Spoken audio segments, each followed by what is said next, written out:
মোহতারাম হাজির, আমরা যদি বলি যে ভাই ওনাকে মাফ করে দেন, ভাই আমার উপর এত অত্যাচার করেছে, সে ক্ষমতা থাকাকালীন আমাকে দৌড়াইছে, আর আপনি কি বলেন আমি তাকে মাফ করে দিব? মাফ করে দিলে লাভটা কি আমার? যদি আমরা জানতাম লাভটা কি, তাহলে আমরা এই কথা কোনোদিন বলতাম না, আমরা মাফ করে দিতাম। এক নম্বর উপকারিতা হলো, আমার বিষয় হলো মানুষকে ক্ষমা করার উপকারিতা, ফজিলত।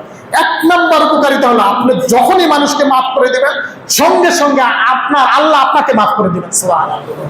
আল্লাহ কোরআনে বলেন সূরা নিসা 149 নম্বর আয়াত, ইন তুবদু খায়রান আও তুখফু আও তাফু আন সুইন ফাইন্নাল্লাহা কানা আফওয়ান কাদির। আল্লাহ বলেন ইন তুবদু খায়রান আও তুখফু, তোমরা যদি প্রকাশ্যে বা গোপনে ভালো কাজ করো অথবা কোনো মন্দকে, কোনো অপরাধীকে মাফ করে দাও, জেনে রাখো আল্লাহ ক্ষমাশীল, আল্লাহ বড়ই ক্ষমতাবান।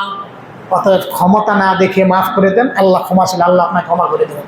2 নম্বর উপকারিতা কি? আল্লাহ আপনার উপর দয়া করবেন। সুবহানাল্লাহ। আল্লাহ বলেন ইন্নামা ইয়ারহামুল্লাহু মিন ইবাদিহির রুহামা, আল্লাহর বান্দাদের ভিতরে আল্লাহ ওই মানুষটার উপর দয়া করেন যে মানুষটা আল্লাহর বান্দাদের উপর দয়া করেন। সুবহানাল্লাহ। আল্লাহ বলেন ইয়ারহামু মান ফিস সামাওয়াত ইয়ারহামু মান ফিল আরদি ইয়ারহামুকা মান ফিস সামাই, জমিনে যারা আছে, জমিনে যে ব্যক্তি আছে, জমিনে কি আছে, মানুষ আছি আমরা। আল্লাহ বলে ইয়ারহামু মান ফিল আরদি, জমিনে যিনি আছে তুমি তার উপর দয়া করো।